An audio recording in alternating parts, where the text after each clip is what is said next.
Soy Tristán Pertíñez, director del Centro de Estudios Andaluces, y es para mí un placer darle la bienvenida a este nuevo webinar organizado por nuestra fundación y dedicado a Andalucía entre el COVID-19, un cambio global. Antes que nada, espero que todos ustedes, así como sus familias, se encuentren muy bien.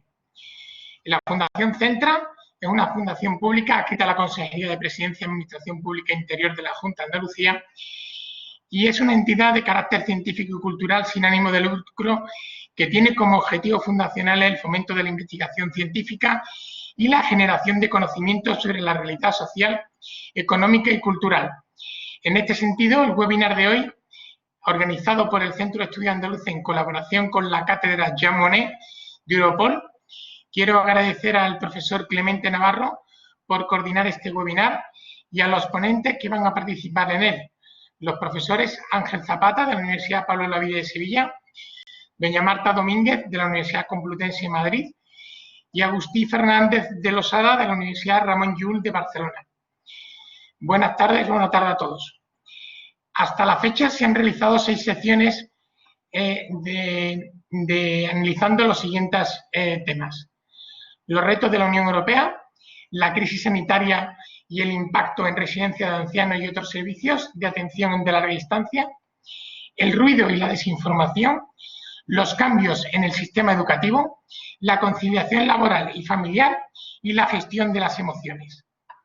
En esta ocasión nos centramos en la ciudad, que tanto por su extensión como por la incidencia en los procesos y cambios socioeconómicos más amplios, es un espacio crucial para entender las causas y efectos de la pandemia COVID-19 que estamos todos sufriendo.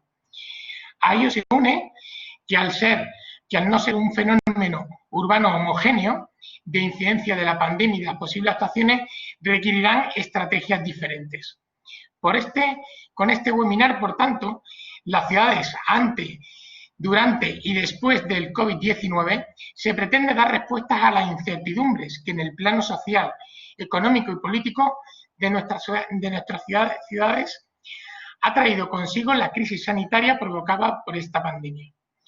El profesor Clemente Navarro Yáñez es catedrático de Sociología de la Universidad Pablo Olavide, titular de la Cátedra Jean Monnet de Políticas Urbanas en la Unión Europea, Europol, y responsable del Observatorio de Gobierno Local de Andalucía en colaboración con el Centro de Estudios Andaluces. Moderará este webinar en el que contaremos con su participación y la de 3 especialistas en 3 campos esenciales: la salud, la sociología y las políticas urbanas, quienes reflexionarán sobre estas cuestiones desde una perspectiva multidisciplinar, atendiendo al carácter multidimensional de la realidad urbana.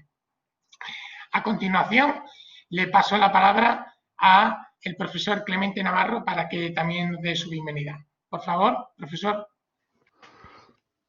Bueno, buenas tardes. Creo que ya me veis, ¿no? Sí, perfectamente. No, perfectamente. Pues nada, muchísimas gracias, Tristán, por la presentación y por la oportunidad de transmitir cosas que están pasando en la ciudad y que son de interés, creo, ahora mismo para quien gestiona la ciudad, para los que estudiamos la ciudad y la ciudadanía en general. Antes de presentaros el webinar en concreto, querría referirme, aunque sea brevemente, a qué es el Observatorio del Gobierno Local, muy rápidamente. El Observatorio del Gobierno Local es un eje de investigación y transferencia que desde el año 2010 se viene desarrollando desde la Fundación Centro de Estudios Andaluces y se basa principalmente en 2 cosas. Por un lado, impulsar y articular la investigación que se hace en Andalucía y fuera de Andalucía sobre gobierno y políticas locales, y para ello el instrumento fundamental es la convocatoria de proyectos que hace la propia Fundación de Centros de Estudios Andaluces, y desde el observatorio nos encargamos de detectar qué proyectos afectan a la realidad local y tratamos de poner en contacto, articular a los investigadores, y un ejemplo de ello es que normalmente al finalizar las convocatorias de proyectos, cuando acaban los proyectos, tratamos de hacer un seminario donde los proyectos que han trabajado asuntos sobre el ámbito local compartan el conocimiento que han alcanzado y se lo exponga a agentes sociales y a la ciudadanía. Y otra de las actividades principales y de los objetivos principales del Observatorio del Gobierno Local, que es muy importante, es el crear un espacio de intercambio y transferencia entre los investigadores e investigadoras del mundo académico y aquellas personas que son responsables de tomar decisiones sobre el gobierno y las políticas locales.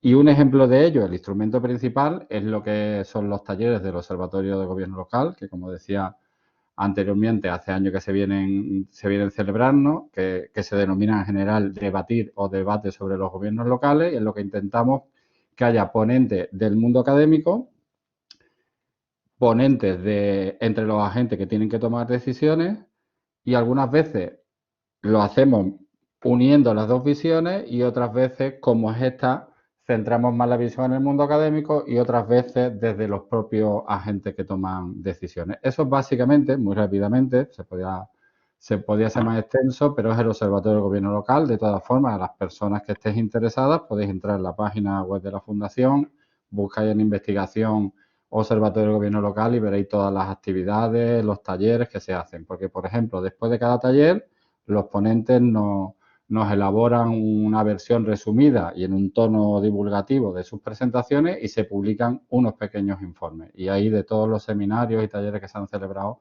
podéis encontrar la información.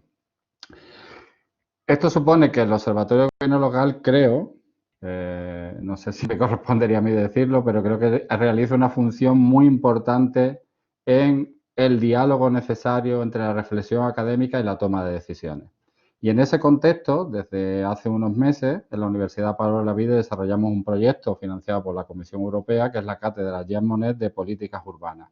Y uno de los objetivos de la cátedra es hacer actividades de difusión y transferencia sobre políticas urbanas. Entonces, a la Fundación y a la Cátedra Jean Monnet nos ha parecido que esos dos proyectos estaban llamados a colaborar, y un ejemplo de esa colaboración que vamos a hacer y que estamos haciendo y que seguiremos haciendo es el taller que se celebra hoy. Es el motivo de que la cátedra colabore con este webinar cuyo organizador principal es la Fundación Centro de Estudios Andaluces a través del Observatorio del Gobierno Local.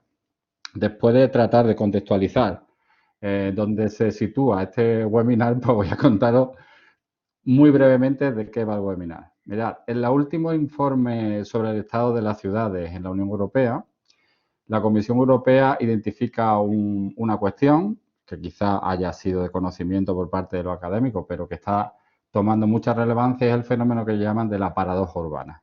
Y es que los centros urbanos concentran aproximadamente 3/4 partes o incluso más de la población, del Producto Interior Bruto, es decir, son el espacio donde hay muchas oportunidades para el desarrollo, pero al mismo tiempo, la paradoja significa que es en las ciudades donde se concentran muchos de los problemas que se dan en la sociedad.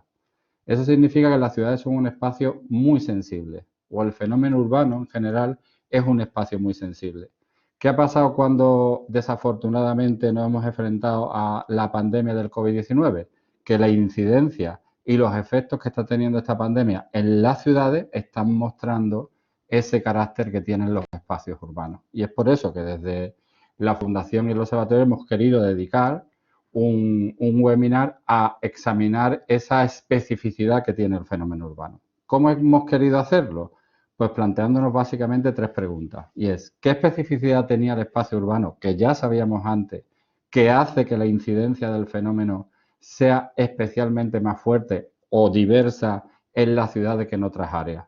Y eso es la parte dentro del seminario que hemos llamado antes de la pandemia. Para ello hemos contado con un especialista en salud pública, porque además la salud pública, como un elemento, un indicador básico de calidad de vida, en ella se refleja muchas de las cosas que se hacen en otras políticas urbanas y muchos de los problemas a los que nos enfrentamos como consecuencia de la pandemia. Pero claro, no solo nos interesa la visión del antes, sino qué ha pasado durante la pandemia y qué preveemos que pueda pasar desde la perspectiva de las personas que habitan esos espacios, esos entornos. Y por eso hemos buscado la mirada de Marta, profesora de la Universidad Complutense, para que nos hable desde la mirada sociológica cuáles son los efectos socioeconómicos en la vida cotidiana de las personas que viven en las ciudades. Y claro, finalmente queríamos hacer una reflexión de cuál será el futuro, cuál será el después de las ciudades desde la perspectiva de la gestión, de qué políticas deben desarrollarse para atender a esa especificidad que tiene el fenómeno urbano y a esos problemas específicos que se han manifestado en el espacio urbano. Bueno, yo creo que con esto es más o menos situado el contenido y la intención del webinar, Y por mi parte, toca daros las gracias a todas las personas que estáis ahora mismo asistiendo a este seminario y dar la palabra al primer ponente, a Ramón Zapata. Y Vale, con ello pues comenzamos. si te parece, gracias Clemente. Ramón. Nuestro primer ponente, Ángel Zapata Moya, es especialista en el estudio de la reproducción de las desigualdades sociales en salud, así como en el análisis de influencias contextuales y el impacto de políticas urbanas sobre la calidad de vida relacionadas con la salud. En esta línea está desarrollando investigaciones sobre la evolución del conocimiento preventivo y la importancia de los factores que impulsan la persistencia en las desigualdades de la salud a través del uso de tecnología e innovación preventivas. Adelante, Ángel, cuando quieras. Gracias. Muchas gracias, Tristán, Clemente, por la invitación de poder compartir con vosotros y con todos los asistentes estas reflexiones que voy a comenzar. Voy a compartir mi pantalla para hacer la presentación.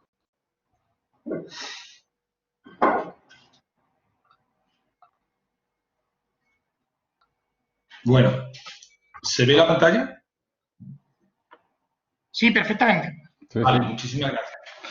Bien, pues reitero mi agradecimiento al Centro de Estudios Andaluces y al Observatorio de Gobierno Local por invitarme a la presentación que os planteo, ¿no? La cuestión que planteaba Clemente al principio de la ciudad antes del COVID-19 y sobre todo la dimensión contextual de los problemas de salud y enfermedad en general y en particular de lo que está sucediendo actualmente con la pandemia.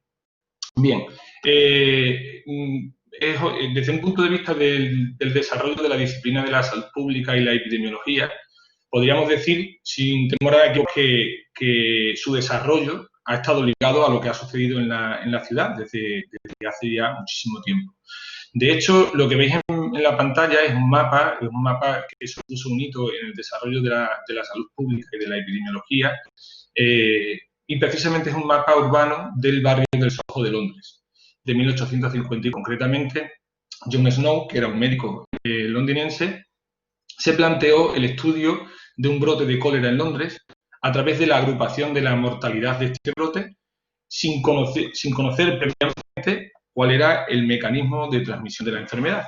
Básicamente, en ese momento había una idea sobre cómo se transmitían, cómo se contagiaban las enfermedades, y en este momento él desarrolló una hipótesis y a través de su estudio en cuanto a la distribución del problema de salud en el barrio del Soho, determina cuál es la fuente principal que causaba la epidemia de cólera y consigue colar esa epidemia. Bien, este mapa no es una anécdota en el ámbito de la disciplina de la epidemiología, puesto que si hoy directamente, más de 160 años después, nos vamos a lo que ocurre respecto a la agrupación de la mortalidad por todas las causas, por ejemplo, en la ciudad de Sevilla y Málaga, aprovechando las estadísticas longitudinales de supervivencia y longevidad de Andalucía, que desde aquí quiero agradecer el fantástico trabajo que ha desarrollado el IECA, el Instituto de Geografía de Andalucía, para poder disponer de estas estadísticas longitudinales, pues podemos observar en esa agrupación de riesgos de mortalidad, estandarizadas por la edad, por supuesto, que la mortalidad no se distribuye de forma uniforme o aleatoria en el ámbito urbano, sino que refleja claramente una agrupación que podríamos decir que tiene ciertas características peculiares en relación a cómo se distribuyen también los grupos sociales en el ámbito urbano. Bien, alguien también podría decirme que es la mortalidad por todas las causas.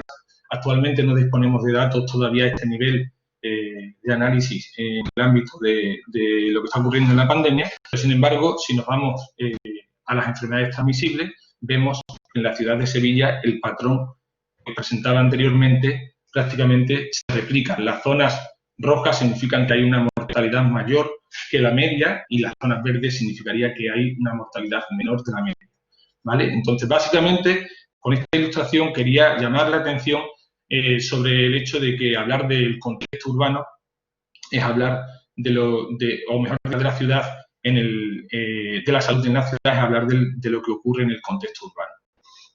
Actualmente no tenemos datos de lo que está ocurriendo respecto a la distribución en la ciudad de la pandemia. Todavía no hay estudios concluyentes sobre cómo se está distribuyendo los contagios, cómo se está distribuyendo la mortalidad y cómo se pueden distribuir las consecuencias generadas tanto en salud como en el ámbito social de la pandemia en el espacio urbano. Pero sí que hay algunas observaciones preliminares.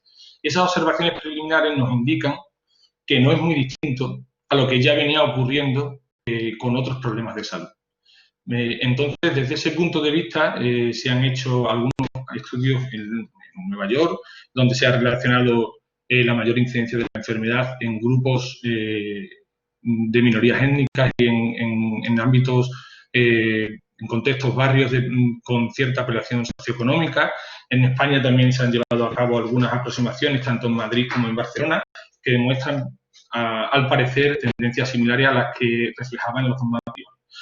Y obviamente esto nos plantea, el plantearse la dimensión contextual de la salud en el ámbito urbano, nos plantea la cuestión, un debate esencial en el ámbito de la epidemiología que básicamente gira en torno a la pregunta de cómo miramos la salud.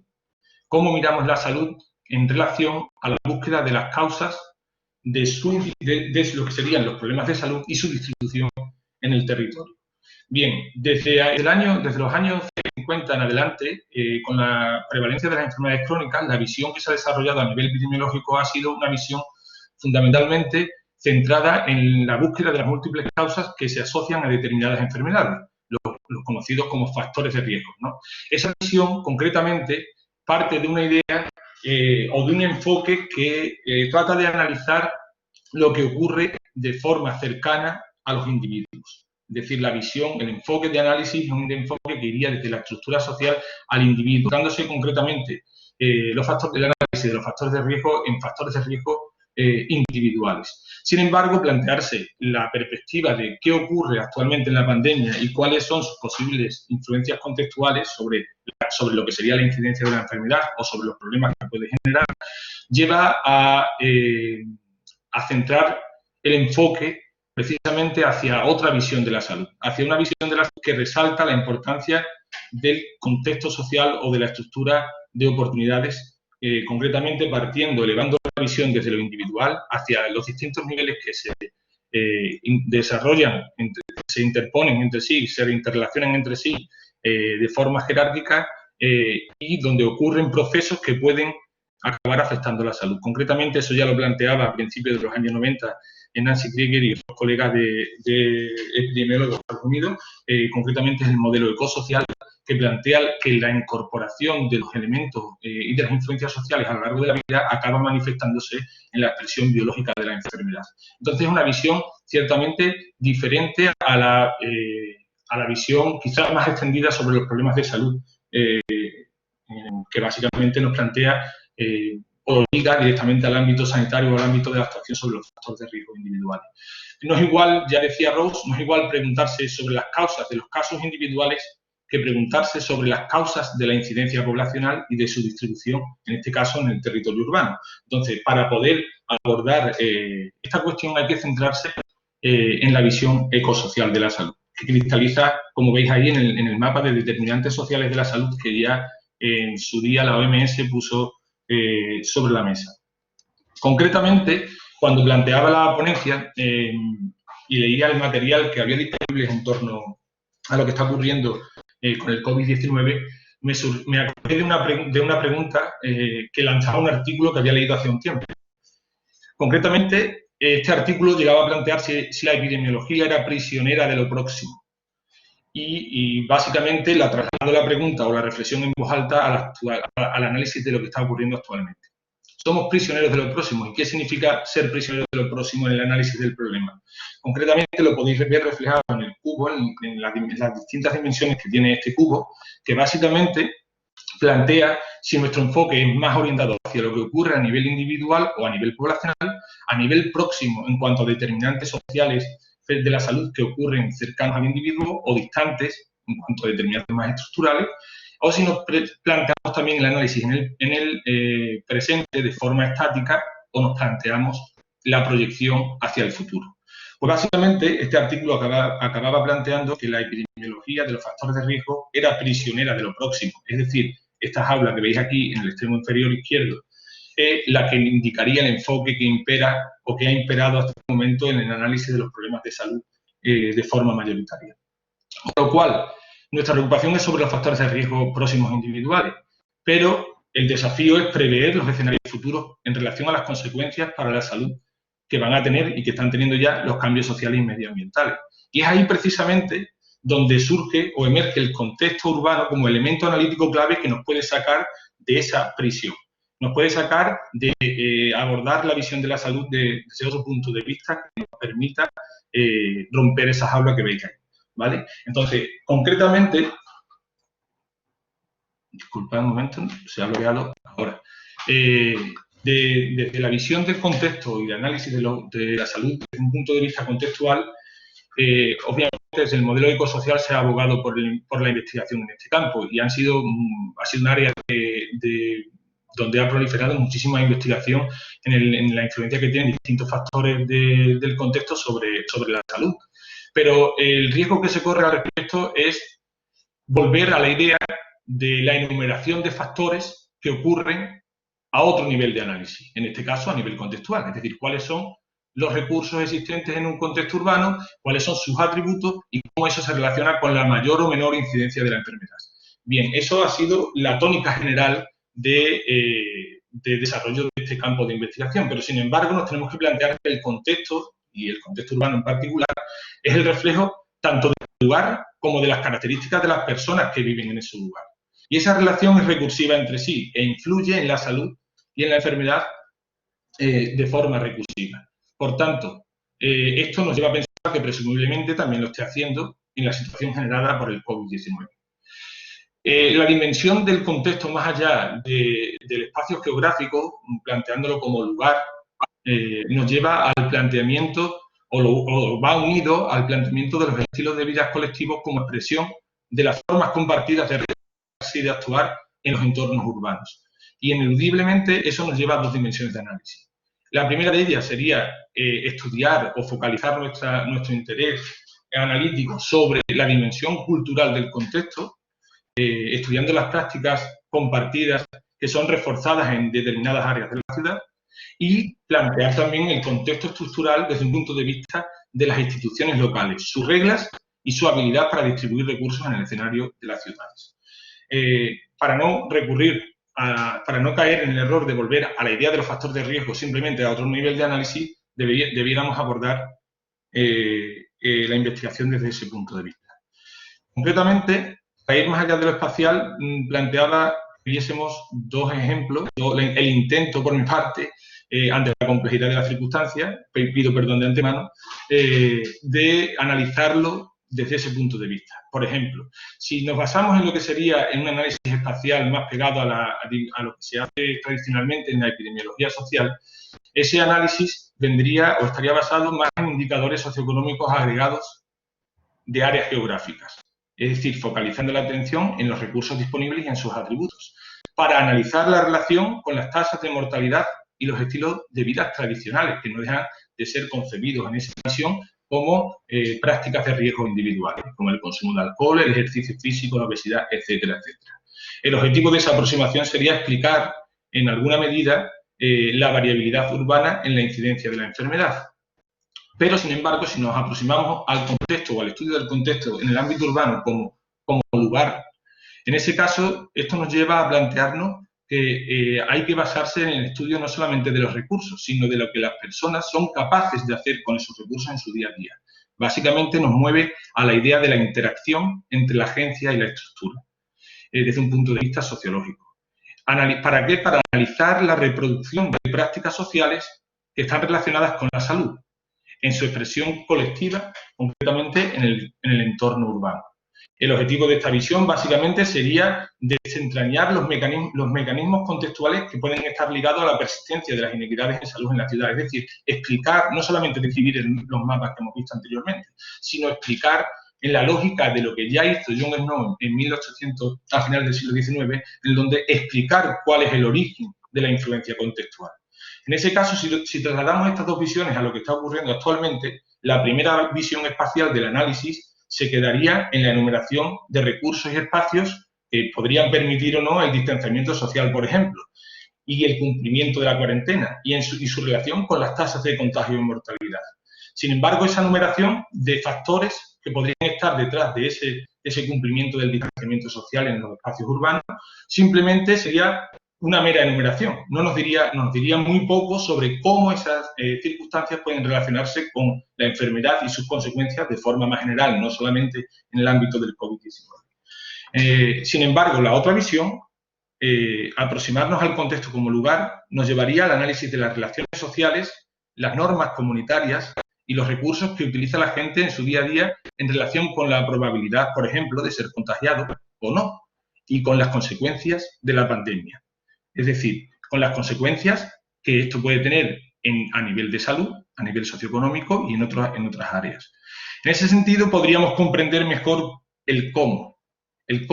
Los problemas de salud derivados de la pandemia se distribuyen de manera diferente.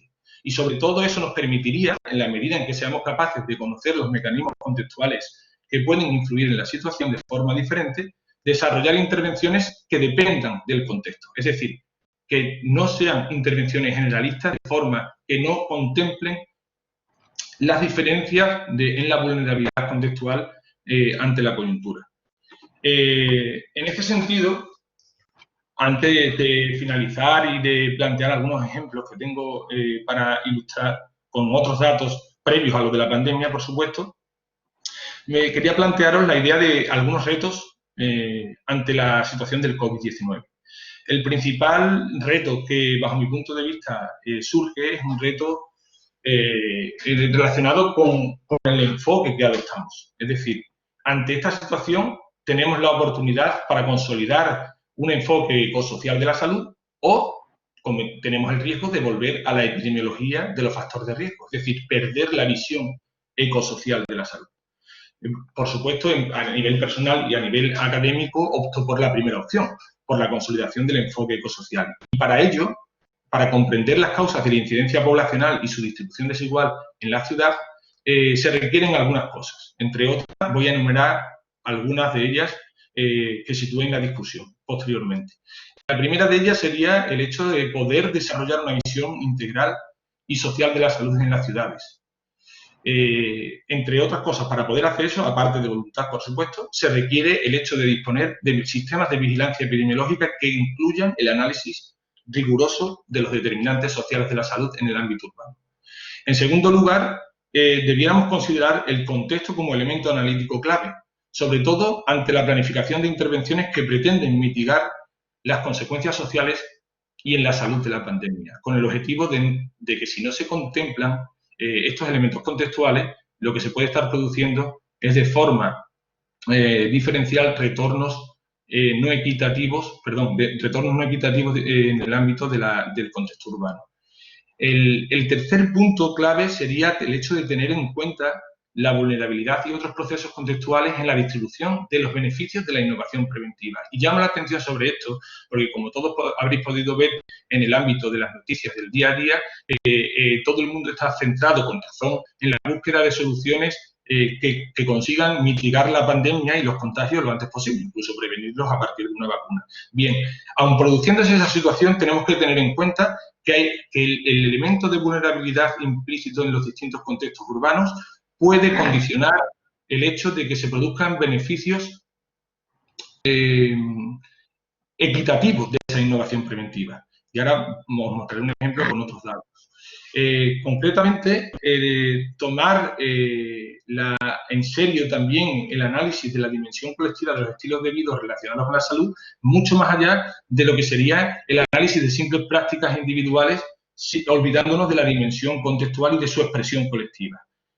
En quinto lugar, debiéramos analizar la dimensión institucional del contexto urbano o seguir analizándola en el ámbito de las políticas públicas, sobre todo en su habilidad para distribuir recursos y capacidades en el espacio urbano para poder estudiar a su vez la influencia que esto tiene sobre la salud de la población. Y por último, el hecho de potenciar y reorientar las intervenciones en salud pública en las ciudades es obviamente un reto o probablemente uno de los mayores retos al que nos enfrentamos. Concretamente, sobre esto no hay receta escrita, pero sí que hay que decir que la salud pública, desde un punto de vista de la intervención social en salud, quizás haya sido el ámbito más descuidado en nuestro Sistema Nacional de Salud y en las políticas generalmente que se desarrollan. Pero a pesar de que no hay recetas, sí que hay algunas ideas basadas o fundamentadas en evidencias previas que nos pueden ayudar. Básicamente, el hecho de reorientar las intervenciones en salud pública nos habla de intervenciones sobre áreas urbanas, es decir, adoptando una dimensión comunitaria, más allá de intervenciones individuales exclusivamente, que son muy importantes, pero no demuestran una capacidad efectiva para conseguir mejoras de la salud, o por lo menos no conseguir mejoras de la salud en todos los grupos sociales. Además, habría que implementar un enfoque integral. El enfoque integral no es nuevo, por supuesto, ni surge a raíz de esta pandemia, ya estaba planteado anteriormente, concretamente con el enfoque de la salud en todas las políticas. ¿Qué significa esto de la salud en todas las políticas? Comprender que todas las políticas que puedan afectar a los determinantes sociales son en parte políticas de salud y no tener una dimensión sectorializada de lo que es la intervención en salud a nivel poblacional. Y por último, esas intervenciones o esa reorientación debiera ir en la línea de intervenir sobre mecanismos que reproducen inequidades en salud. ¿Por qué? Porque básicamente las inequidades en salud persisten independientemente de la pandemia, es decir, la pandemia no ha creado las desigualdades en salud, existían, pero probablemente a raíz de estas circunstancias esas inequidades en salud se vean amplificadas, no solamente por la incidencia del COVID-19, sino por las consecuencias socioeconómicas que puede tener esta circunstancia. Bien, yo creo que no sé si voy bien de tiempo, así que me corrijan los moderadores si no es así. Quizás me haya quedado un poco corto, pero tengo algunos ejemplos que me gustaría mostrar con el objetivo de que no se quede esto simplemente en una cuestión de una reflexión teórica, sino que también hay datos empíricos que soportan algunas de las cuestiones que os he comentado en cuanto a los retos a los que nos enfrentamos. En primer caso, que os voy a poner un ejemplo, es sobre la idea de por qué es importante tener en cuenta el contexto en la innovación preventiva. La innovación preventiva, como decía anteriormente, no se difunde de forma equitativa en el contexto urbano, ni en el contexto urbano ni a nivel de otras variables sociodemográficas que podamos considerar en su estudio. Pero concretamente el gráfico que veis aquí es el análisis de una innovación preventiva, es una innovación preventiva en el ámbito del sistema sanitario, concretamente, muchos de vosotros os sonará, es la prueba de sangre oculta en heces que se adopta a nivel poblacional sobre un grupo poblacional con el objetivo de prevenir el cáncer de colon. Por supuesto, esto no tiene nada que ver desde un punto de vista de salud con el coronavirus, pero que del coronavirus actualmente no tenemos datos para poder mostrar ejemplos. Entonces, ¿cuál es la idea que se refleja en esta diapositiva? Como podéis ver ahí, en esas dos líneas se refleja la clase media-baja y la clase media-alta. Las diferencias en la adopción de la innovación preventiva. Lo más interesante no es que existan diferencias según la clase social, que también. Lo más interesante es que esas diferencias dependen del contexto urbano y concretamente de algunas propiedades de ese contexto urbano. Concretamente, esto es un análisis que hicimos, que hice con una compañera del grupo de investigación para estudiar la segregación urbana en la adopción de la innovación preventiva. Y como podéis ver, son aquellas ciudades más segregadas las que producen mayores diferencias en la adopción de esa innovación preventiva. Imaginaros que si esto no lo consideramos ante la realidad de las posibles innovaciones en la prevención de la pandemia o de futuros rebrotes, pues podemos tener, obviamente, un problema en la medida en que los beneficios no serían equitativos para el conjunto de la población. Aquí tenéis otro ejemplo, en este caso, los estilos de vida colectivos. Precisamente es el mismo análisis que anteriormente, pero en lugar de ser una innovación preventiva, son prácticas saludables, son un indicador de prácticas saludables. Como veis, existen diferencias por nivel educativo, pero esas diferencias dependen de propiedades y de procesos que ocurren en el contexto urbano. Concretamente, este es el análisis de la vulnerabilidad socioeconómica del barrio y las diferencias por nivel de estudio en las prácticas saludables. Estas se amplifican a medida que aumenta la vulnerabilidad urbana, o la vulnerabilidad, socioeconómica. Otro ejemplo de los estilos de vida colectivos y en el escenario urbano sería también el estudio de la segregación urbana y las diferencias también en indicadores que tienen que ver con la idea de los estilos de vida colectivos relacionados con la salud, como podría ser la alimentación saludable. Aquí veis que también existen diferencias por clases sociales. Cada línea representa una clase social. La verde es, en este caso, la clase alta, porque lo que se está reflejando en el gráfico son las diferencias, no el grado en el que se adopta la alimentación saludable. Y esta idea vuelve a incidir, este gráfico, perdón, vuelve a incidir en la misma idea. A medida que va aumentando la segregación urbana, pues las diferencias aumentan. Con lo cual, esto nos está dando cuenta de los procesos, que los procesos contextuales afectan a la salud, han afectado a la salud previamente a la pandemia y van a seguir afectando a la salud después de la pandemia si no se adoptan medidas con el objetivo de que estas influencias se reduzcan de alguna forma. En la expresión cultural de los contextos urbanos, ya no tanto la dimensión socioeconómica. La expresión cultural aquí está analizada en las formas de escenas culturales, que es un trabajo que han venido desarrollando miembros del grupo de investigación del Centro de Sociología y Políticas Locales, entre ellos el profesor Clemente Navarro, y aquí vemos claramente cómo incluso la expresión cultural, cuando es distinta, esa expresión cultural nos está dando cuenta de distintos procesos sociales que ocurren en los barrios de las ciudades. Pues aún así, basándonos en esa variable de la expresión cultural, en aquellos lugares donde se dan expresiones culturales más innovadoras, se reducen en este caso las diferencias en las prácticas saludables entre estatus socioeconómicos. Ángel, perdona que te interrumpa, pero debemos ir ya. Vale, perfecto. ¿Vale? Ya simplemente finalizo con esta diapositiva para no dejarme atrás otro elemento de los que hablaba y que tenían su importancia, que era la dimensión institucional del contexto urbano, concretamente el análisis de las políticas públicas.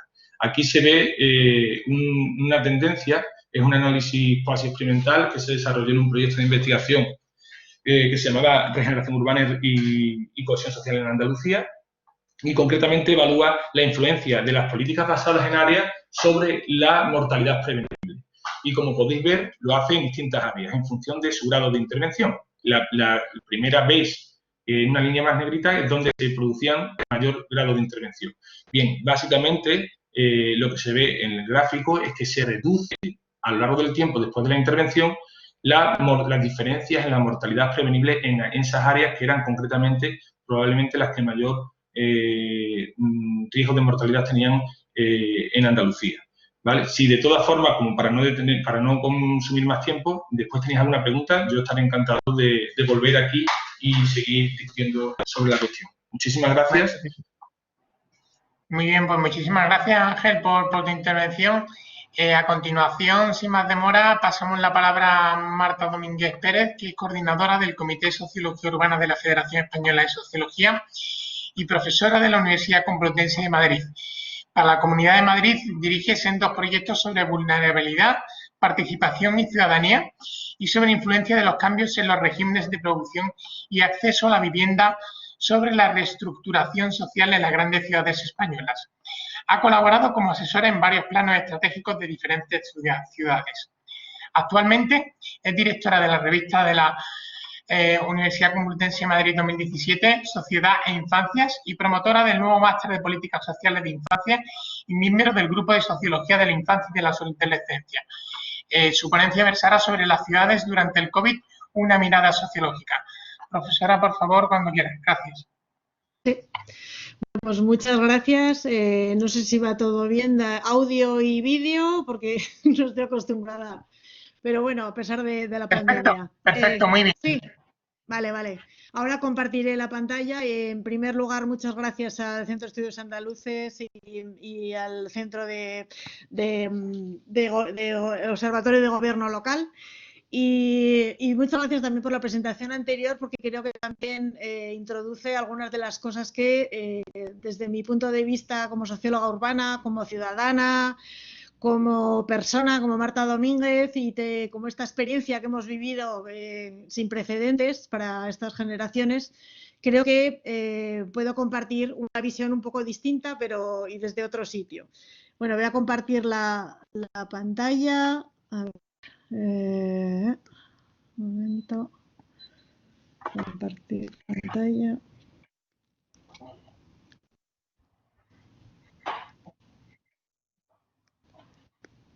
¿Ahora se ve? Sí, muy bien. Sí, vale. Bueno, pues lo primero que quería exponer es desde dónde hablo y desde dónde parto desde como un conocimiento situacionado, ¿no? Como Marta Domínguez, como vivo en Madrid, además, y como ciudadana que hemos experimentado este proceso. Luego expondré algunos aspectos resaltables porque serían muchos los que se me han ocurrido durante todos estos días, lo que he estado oyendo, leyendo, reflexionando, y por último una conclusión. Entonces, bueno, el enfoque de la sociología urbana, como ha explicado Ángel también antes, es desde un enfoque integral, ¿no? Como cada uno miramos ese elefante y tocamos una parte del elefante y creemos que es el elefante, y sin embargo es una parte solo de la realidad. Entonces, frente a otras disciplinas, sociología urbana, lo que define qué es la ciudad sería, por poner un ejemplo, y en el dibujito que pongo abajo es como dijéramos la plantilla que colocamos sobre la ciudad para ver si corresponde con esa plantilla, ¿no? Entonces, ¿qué es la ciudad o qué debe ser la ciudad?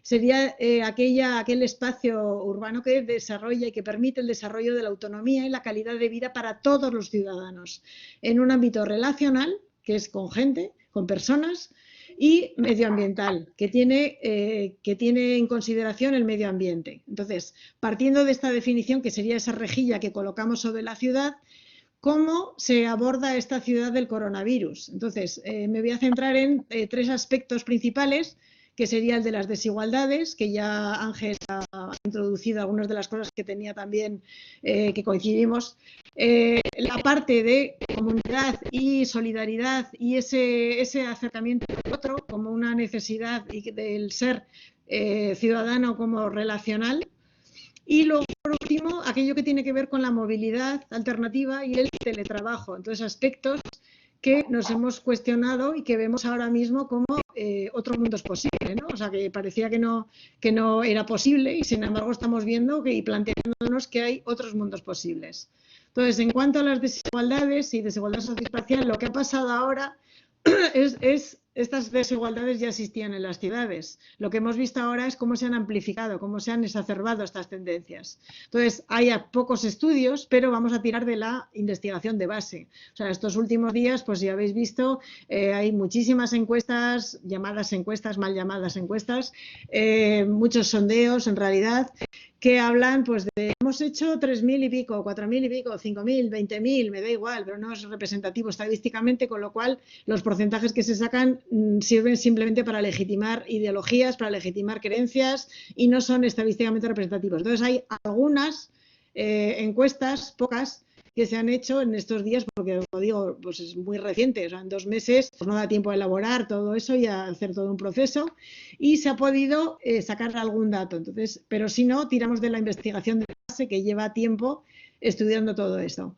Bueno, como digo, es el caso de Madrid que pongo como ejemplo, que es el que he vivido y el que conozco por mi trayectoria académica, y lo que vemos es que el impacto del COVID-19, si veis en el mapa de la izquierda, en el azul, ha tenido lugar en la zona sureste, sobre todo de Madrid. Si Madrid podemos dividir en un eje noroeste, con una zona noroeste más rica, más de mayor nivel socioeconómico, y una zona sureste de menor nivel socioeconómico, lo que vemos es que el impacto del COVID, y esto coincide con otras ciudades y otros análisis que se han hecho muy rápidos, que se han hecho en mapificación en Nueva York o Barcelona u otras ciudades, lo que se ve es que, como bien decía Ángel, la enfermedad afecta desigualmente a la población. Entonces, esto porque vierais también el mapa de Madrid, como la zona sureste es una zona de menor nivel socioeconómico, como se ven en las zonas más claras, en el mapa de la derecha,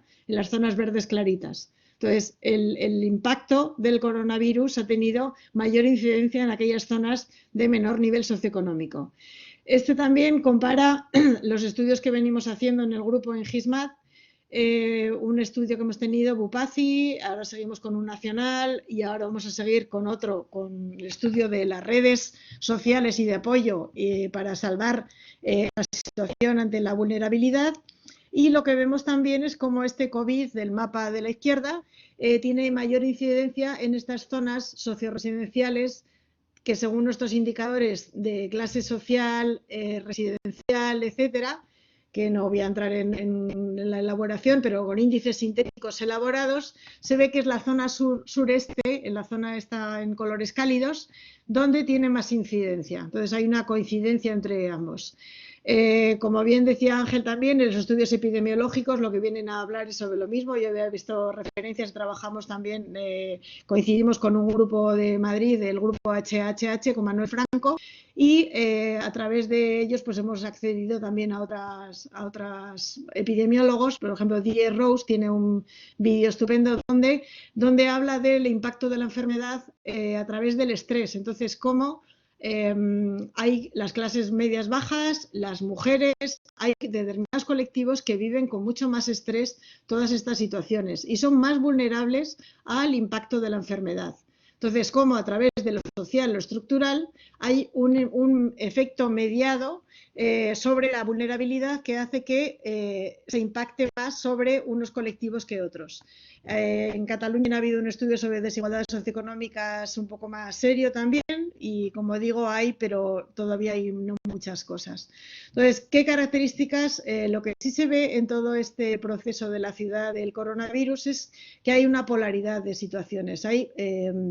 Es una misma tempestad para todos, pero no todos vamos en el mismo barco.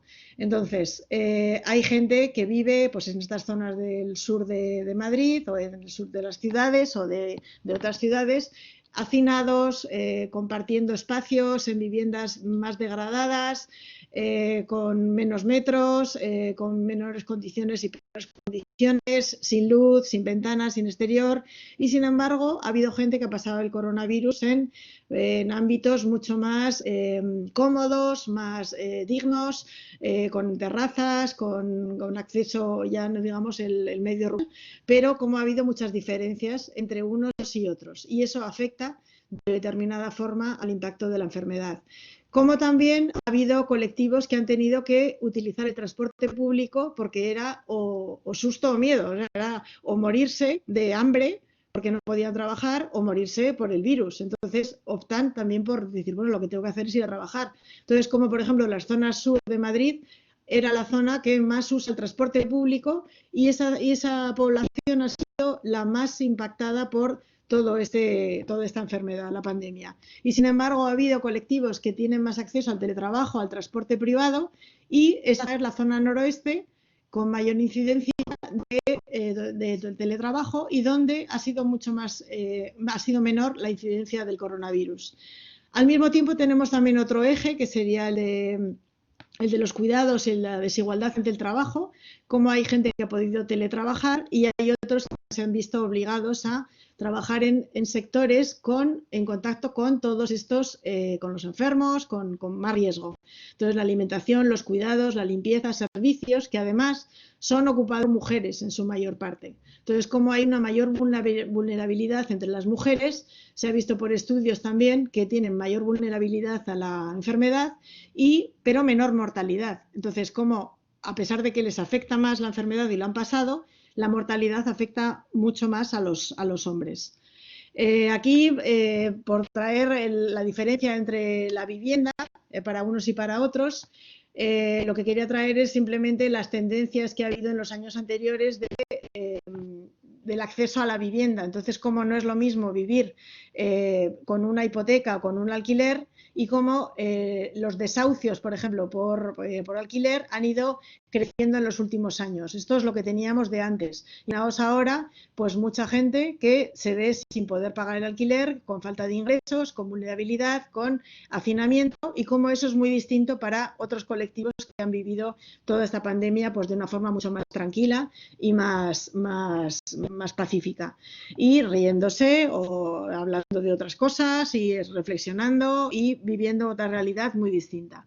Esto coincide con este descenso en los desahucios por alquiler, coincide sin embargo con unos años que he marcado en el gráfico de la derecha de descenso del paro, pero bien sabemos que no es el paro ya lo que importa, sino que es la capacidad de mantener un nivel digno de vida que viene por un salario digno, por un trabajo en unas condiciones. Entonces, como los índices de paro ya no indican tanto como indicaban antes. Aquí lo que vemos es como el índice de pobreza se ha ido elevando en este último periodo tras la crisis anterior del 2008-2009 y cómo los suicidios, por ejemplo, crecían tras esa crisis del 2009. Entonces, no quiere hablarse de una correlación directa, ni mucho menos, con desahucios, pobreza y suicidios, pero sí que hay ciertos indicadores que apuntan a que podemos asistir a un repunte o a una situación crítica tras esta pandemia. Aquí, por ejemplo, en uno de los estudios medianamente bien hechos, pero tampoco, o sea, tiene sus pegas, pero con su técnica, el Ayuntamiento de Madrid, donde se veía que la caída de los ingresos ha sido mayor para los niveles más bajos de la estructura social. Entonces, ¿cómo quién ha perdido dinero y los ingresos durante estos 2 meses? Entonces, han sido los hogares más vulnerables los que se han visto más recortados. Encima, si sabemos que ganan menos, la proporción también es mucho mayor. Aquí vemos simplemente en los mapas de renta media que veíamos antes, tamaño de la vivienda, como vemos es la zona sur también, con viviendas más pequeñas, viene a abundar en la misma idea de desigualdad. La movilidad en la población en el estado de alarma ha sido mayor también en esta zona este. Y en segundo lugar veríamos que hay también las desigualdades por género que se han visto evidenciadas. Hemos visto anteriormente todo el tema por la vivienda y ahora vemos las desigualdades por género. Entonces, como hay un eje que sería el patriarcado, aparte del capitalismo y el colonialismo que hemos visto en el anterior, que tendría que ver con las desigualdades de género. Entonces, que afecta más a mujeres que están más expuestas, que los cuidados provienen por parte de las mujeres, pero que tienen una mayor mortalidad entre hombres. También veremos cómo las mujeres entonces durante este tiempo se han visto más afectadas por el estrés en estos hogares. De hecho, las cifras de maltrato y abusos en el hogar se han visto incrementadas no solo en China, sino en los países que nos hemos visto afectados todo el mundo. Entonces se va viendo que son cifras que se van incrementando. Con lo cual, lo que vemos en primer lugar es que la desigualdad por distintas razones es uno de los indicadores que viene a explicar la distinta afección, impacto del coronavirus.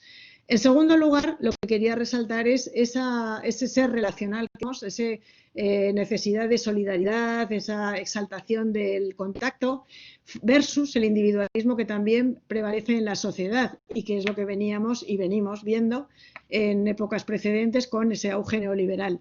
Entonces, cómo los cuidados es lo que se ha visto visibilizado en este tiempo del coronavirus y cómo ese iceberg, que sería la parte oculta de la sociedad, se ha visto magnificada y visibilizada a través del cuidado de los dependientes, de los niños, de los ancianos, de los mayores, de los vecinos, de los más vulnerables.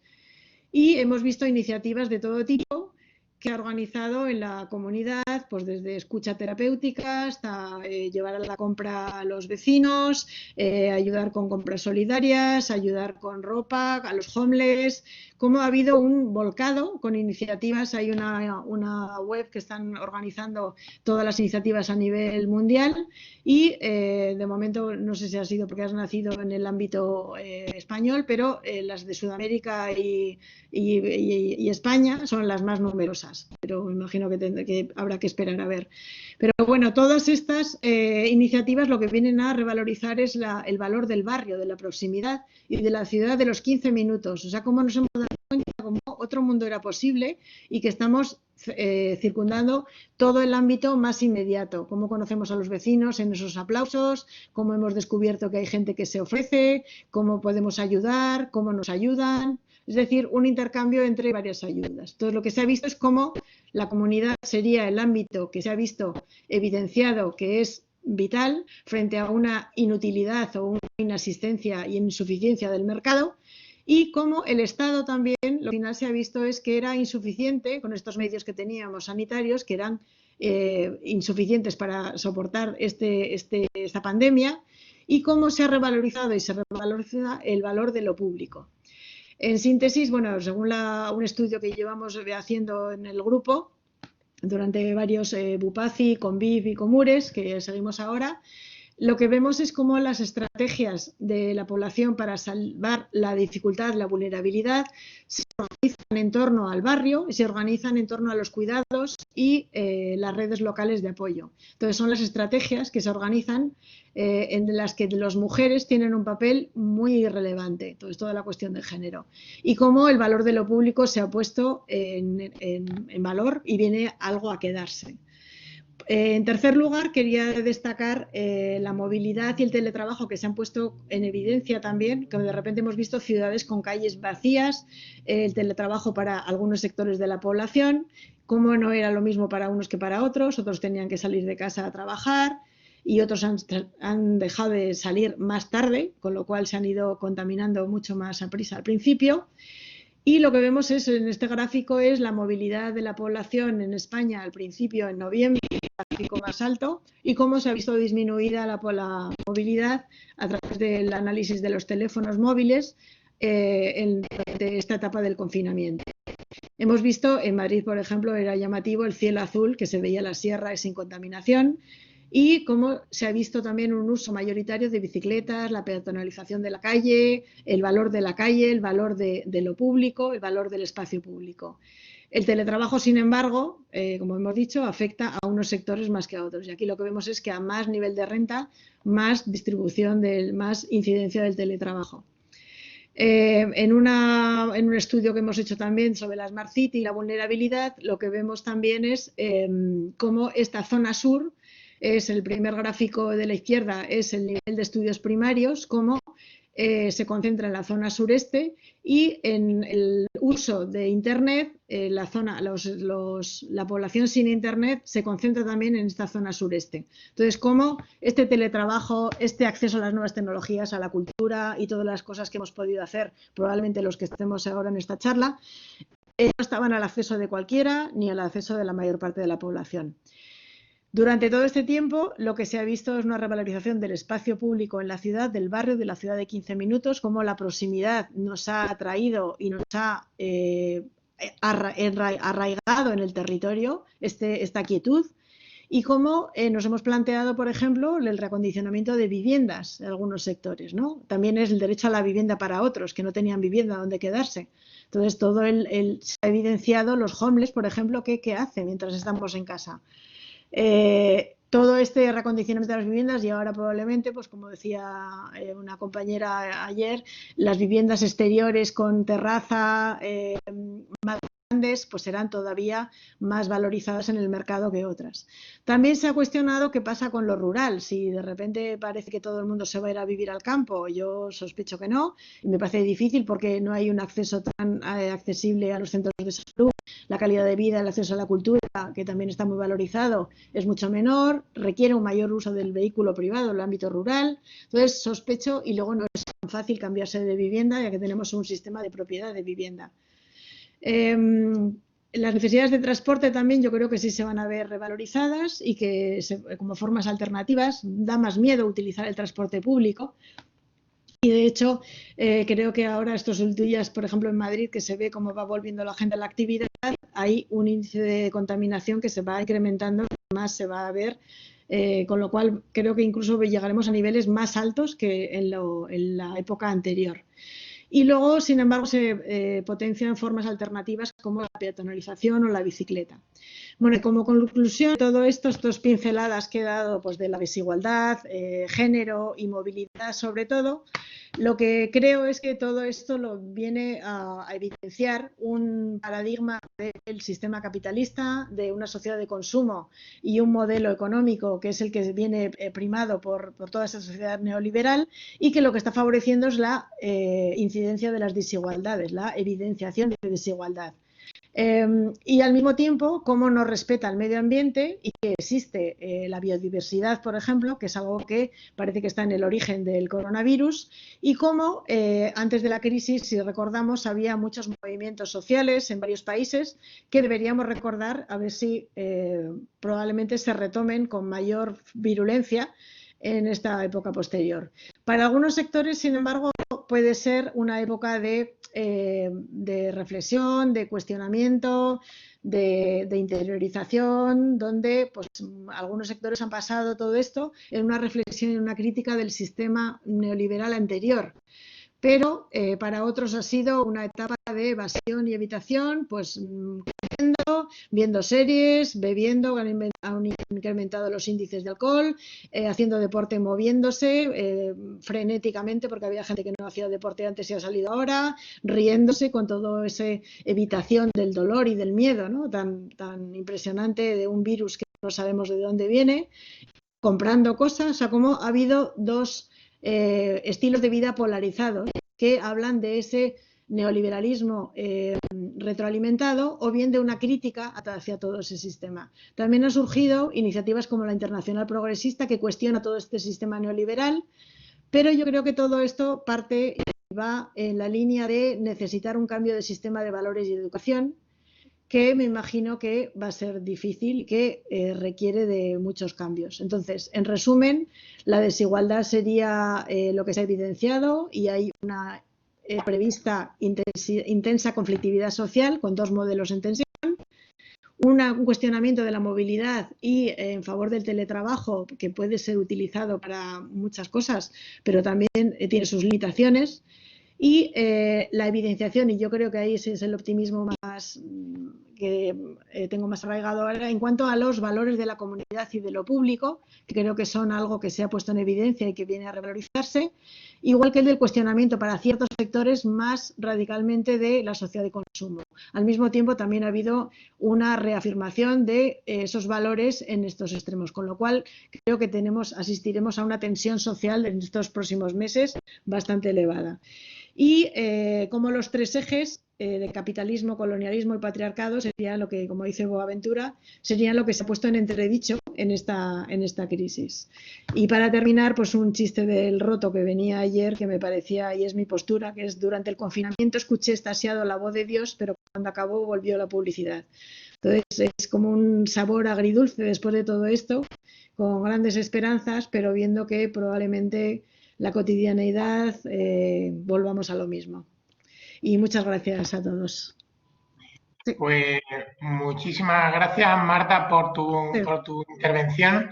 A continuación tiene la palabra el profesor Agustí Fernández de Losada, director del programa Ciudades Globales de Barcelona, Center for International Affairs, el CIBOP, y profesor de Relaciones Internacionales de Blaquerna, Universidad Ramon Llull, que tratará de aportar nuevas claves en el ámbito de cómo la salud, la transición y la brecha digital, la vivienda, la movilidad y el uso del espacio público a partir de las lecciones que nos deja la pandemia. Consultor senior para diferentes organismos internacionales, gobiernos nacionales y locales, es también Urban Advisor del City Alliance, experto del programa Eurosocial Plus y vicepresidente de la Fundación Interact. Anteriormente ejerció como director de Relaciones Internacionales de la Diputación de Barcelona e impulsor y coordinador general del Observatorio de la Cooperación Descentralizada y coordinador general de la Oficina de Coordinación y Orientación del programa Urban 3 de la Comisión Europea. Es autor de diferentes estudios sobre la localización de las agencias locales, internalización de ciudades, cooperación descentralizada y gobernanza urbana. Nos va a hablar de la ciudad después del COVID, una nueva crisis. Profesor Agustí, por favor, cuando quiera. Gracias. Bueno, muchísimas gracias. Supongo que se me oye, ¿no? Sí, perfectamente. Sí, estupendo. Bueno, nada, muchísimas gracias. Bueno, sumarme al agradecimiento que ya han expresado mis compañeros y mi compañera en este panel virtual. Agradecer al Centro de Estudios Andaluces y a Tristan la invitación, también a Clemente Navarro y al Observatorio de Gobierno Local de la Pablo de Olavide. Bueno, y deciros que estoy encantado de compartir este panel, que además por su formulación con estos tres o sea, ese circular por esos tres momentos, el antes, el durante y el después de esta pandemia que nos ha tenido sumidos en algo muy complejo durante meses, bueno, me parece un planteamiento muy interesante. Yo les abro, ahora Tristán hace un pequeño recorrido por mi hoja de vida, pero les hablo fundamentalmente desde CIDOB y desde el programa de ciudades globales de CIDOB, un programa que se dedica a analizar un poco el posicionamiento de las ciudades globales ante los grandes retos que tienen que abordar y cómo operan ante esos grandes retos a nivel internacional. Este es nuestro foco de investigación. Y durante bueno, todos estos meses hemos estado apoyando a diferentes redes internacionales de ciudades y además trabajando de forma muy estrecha con el Ayuntamiento de Barcelona, analizando cómo estaban reaccionando ciudades de todo el mundo, no solo en Europa, no solo en digamos, lo que es el primer mundo o Estados Unidos, Canadá, sino también hemos puesto una mirada muy clara en América Latina, en África, en Asia, en Oceanía, para ver qué estaban haciendo las ciudades, cómo estaban gestionando la crisis y qué estaban planteando de cara al futuro. Y eso nos permite, y es lo que, bueno, de forma muy inicial, pero es lo que me gustaría compartir hoy con todos ustedes, bueno, sacar algunas conclusiones, lecciones que nos deja esta crisis y que yo creo que pueden ser fundamentales para abordar el escenario que nos viene, que, bueno, como creo todos coincidimos, será un escenario de una gran complejidad. Bueno, por tanto, voy a intervenir desde esa perspectiva, tratando de abordar esas lecciones a partir de un análisis comparado que hemos hecho de lo que están haciendo ciudades globales en todo el mundo.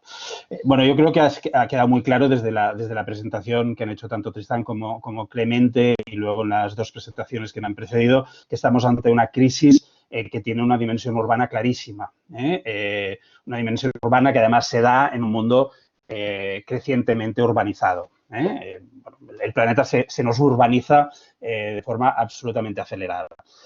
La epidemia nace en una gran ciudad, en China, en Wuhan, se transforma en pandemia viajando en avión en esa red de nodos que son las ciudades globales, aterrizan en todas ellas, en todas las regiones, y luego se expande por esas ciudades en transporte público. Y como apuntaba en la intervención que me ha precedido, básicamente se desplaza desde los centros económicos, financieros más cosmopolitas, más conectados con el mundo, en transporte público hacia los barrios menos favorecidos, más degradados, más empobrecidos y a la periferia, que es donde ha tenido el mayor impacto.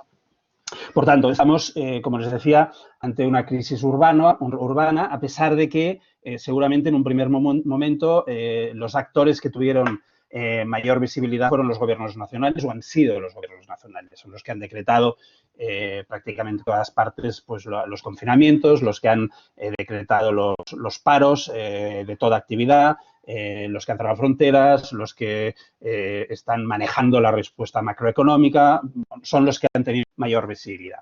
Pero seguramente en un papel algo más discreto, lo que también ha quedado muy claro con todo esto es que las ciudades han estado en primera línea, Y cuando hablo de ciudades, hablo de sus gobiernos y de los actores que operan desde las ciudades.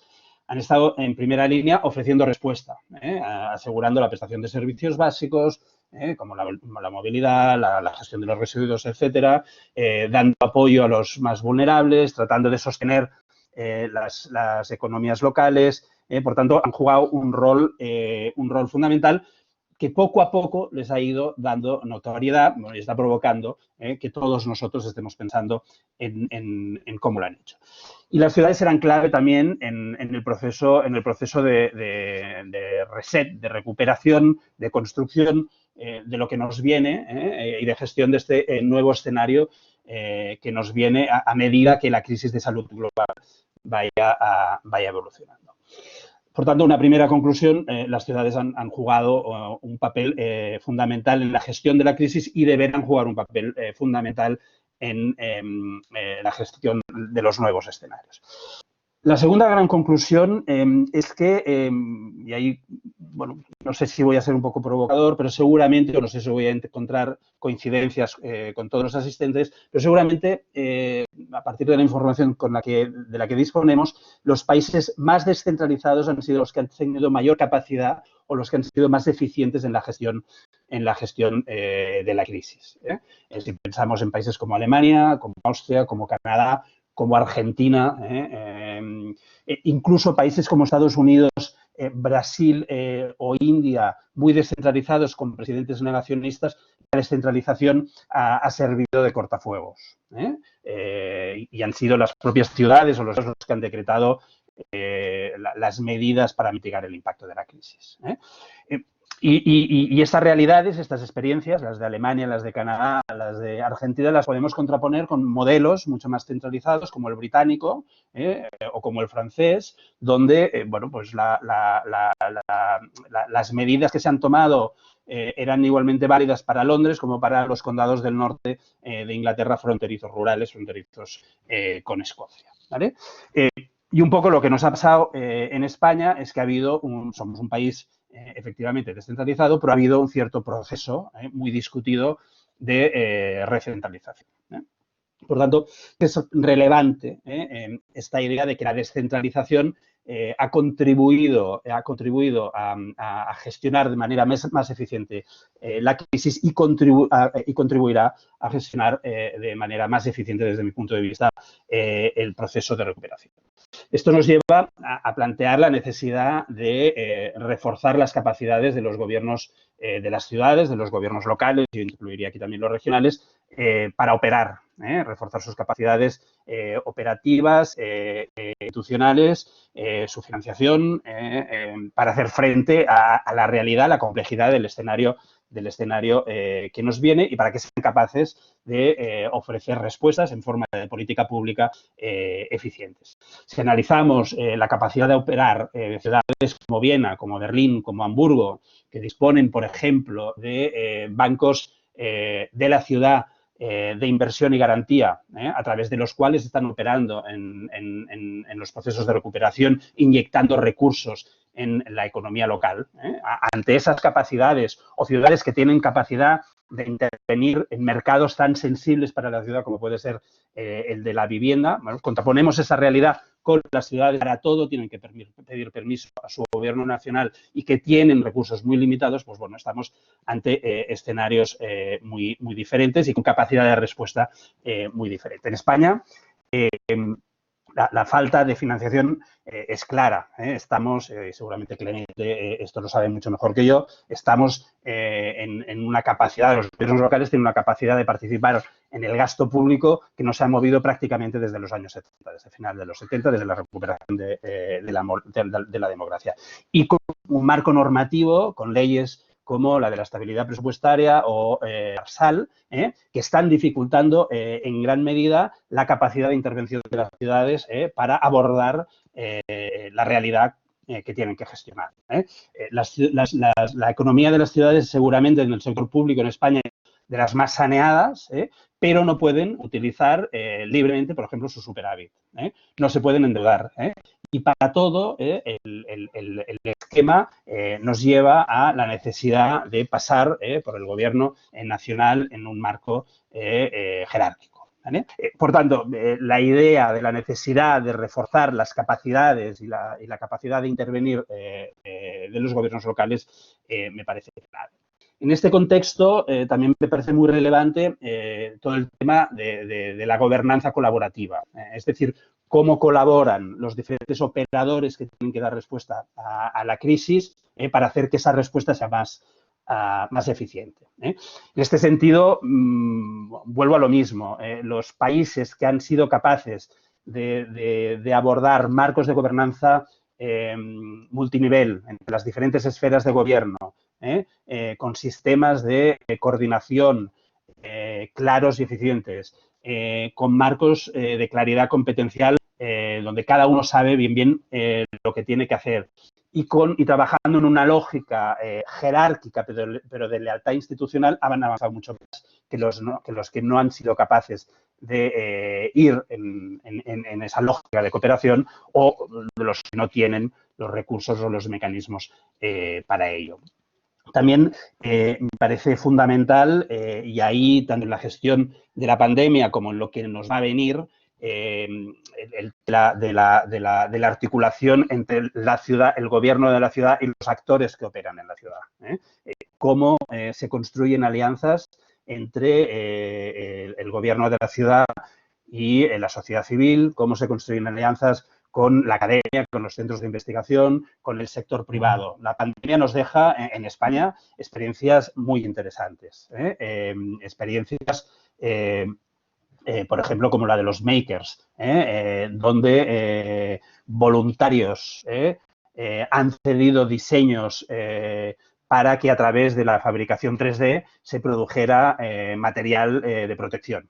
Y eso ha sido una dinámica, la de los makers, que en Barcelona, por ejemplo, se ha gestionado a través de los ateneos de fabricación, pues ha tenido un impacto muy relevante en la producción de mascarillas, de viseras, de respiradores, etcétera.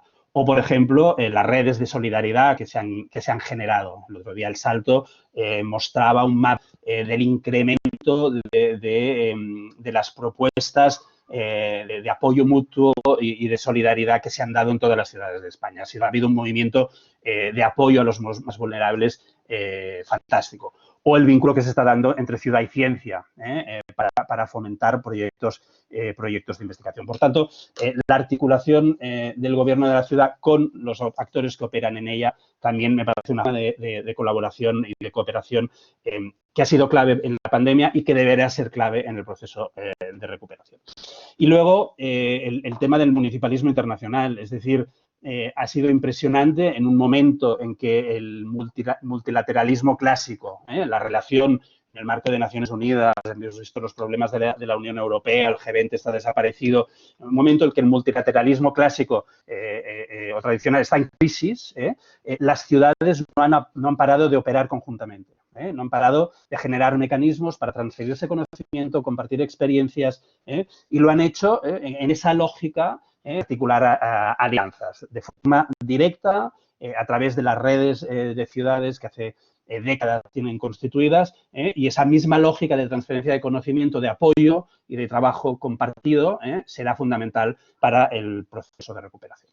Por tanto, descentralización, gobernanza colaborativa, cooperación, avanzar en lógicas de co-creación me parece fundamental.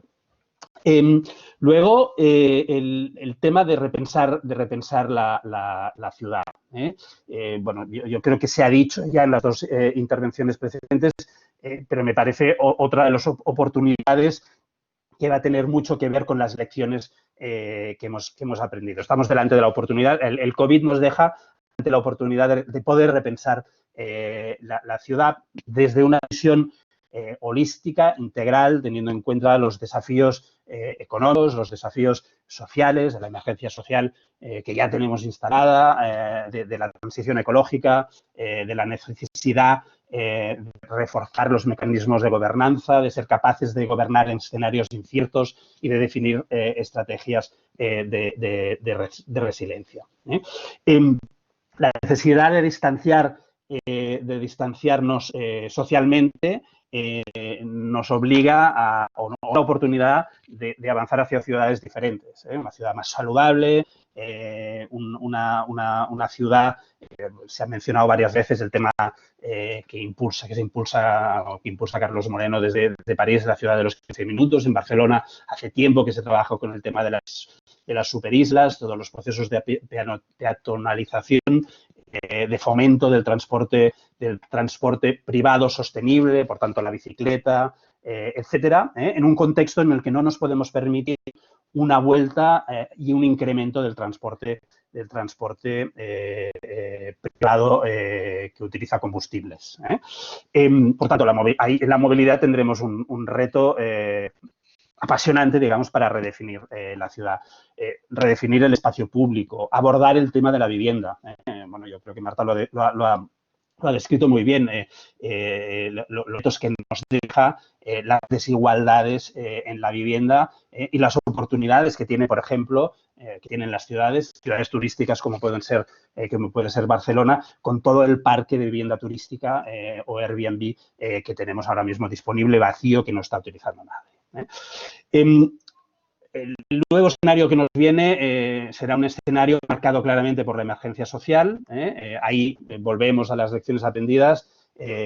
Ahora lo decía en el tema de la vivienda, las desigualdades se han incrementado y se van a incrementar si cabe todavía más. Por tanto, la definición de estrategias de mitigación de estas desigualdades, de abordar estas igualdades y de apoyo a los vulnerables serán claves, con elementos que han cobrado mucha visibilidad. El tema de la brecha digital me parece muy relevante, que tiene un impacto en la educación, que tiene un impacto en el empleo, que ha tenido un impacto en la salud, que no puede trabajar desde casa, se ha visto forzado a desplazarse para ir a trabajar, para no perder su empleo y se ha arriesgado más o ha estado más expuesto a contaminar, a infectarse. Por tanto, el tema de la emergencia social creo que va a ser un tema clave, como el avanzar en nuevos modelos y superar las lógicas productivas y de consumo vinculadas a los modelos de crecimiento, modelos económicos basados en el crecimiento. Yo creo que hay que incorporar nuevos conceptos. El tema de la prosperidad yo creo que nos puede ser muy útil, pero está clarísimo que las ciudades que vienen o la ciudad que saldrá debería tener muy en cuenta la necesidad de revisar los patrones de producción y de consumo, con una apuesta muy clara por sectores estratégicos. Ahí la alianza con la ciencia y con la innovación me parece fundamental, la alianza con la cultura, la alianza con el tercer sector, con la economía social me parecen claves. Y pondría también para el debate otro elemento que sería el retorno de la industria. Una industria diferente, una industria limpia, sostenible, pero la crisis nos muestra o nos indica la necesidad de repensar o de plantearnos la necesidad de un retorno de la industria a nuestras ciudades. Os he hablado de emergencia social, os he hablado de necesidad de reformular los patrones de producción, de consumo, los modelos económicos y, obviamente, esta crisis lo que de ninguna manera puede provocar es que se deje de lado la apuesta y el compromiso de las ciudades por la transición ecológica, cambio climático. Ahora lo decíamos, los cielos de todas nuestras ciudades están mucho más limpios. A mí me impresiona ver cómo está el cielo de Barcelona todos estos días. Es impresionante. Esto nos debe provocar una reflexión clarísima. Pero bueno, las ciudades deben seguir con su compromiso, con su apuesta por el cambio climático, para luchar contra el cambio climático, con procesos de reducción y políticas de reducción drásticas de la contaminación, transiciones hacia modelos de emisión cero. Bueno, y ahí en Europa tenemos el Green Deal y me parece una apuesta muy relevante donde las ciudades tienen que jugar un papel fundamental. Por tanto, el otro elemento, el tema del cambio climático, muy vinculado también con el tema económico, avanzar a ciudades como Ámsterdam, por ejemplo, que está planteando todo el proceso de recuperación a través del modelo del donut, el tema de la economía circular, economía verde, como vector, como factor clave para la recuperación de la ciudad. Bueno, y todo esto tendrá que pasar en un contexto en el que, como os decía al principio, creo que será fundamental reforzar las capacidades de los gobiernos locales, de los gobiernos de las ciudades, muy especialmente de reforzar su capacidad para gestionar escenarios inciertos. La incertidumbre, vector, la planificación de política pública o en el impulso de política pública o de estrategias de ciudad va a tener un papel preponderante y hay poca experiencia. Se ha trabajado en resiliencia, muy vinculada a cambio climático. Ahí es muy interesante porque seguramente hay mucha más experiencia en el sur global que en el norte, pero va a ser un elemento fundamental. Acabo, yo creo que la inversión pública será fundamental, por tanto, que en España seamos capaces desde las ciudades de liberar fondos, liberar ese superávit, de conseguir que las ciudades tengan capacidad para endeudarse y que se negocien sistemas para balancear en ejercicios sucesivos un primer esfuerzo presupuestario, pero la implicación desde lo local, desde la ciudad, me parece absolutamente clara. Y esto yo lo vincularía con la necesidad de reforzar la descentralización fiscal, marcos normativos que den autonomía fiscal y financiera a las ciudades.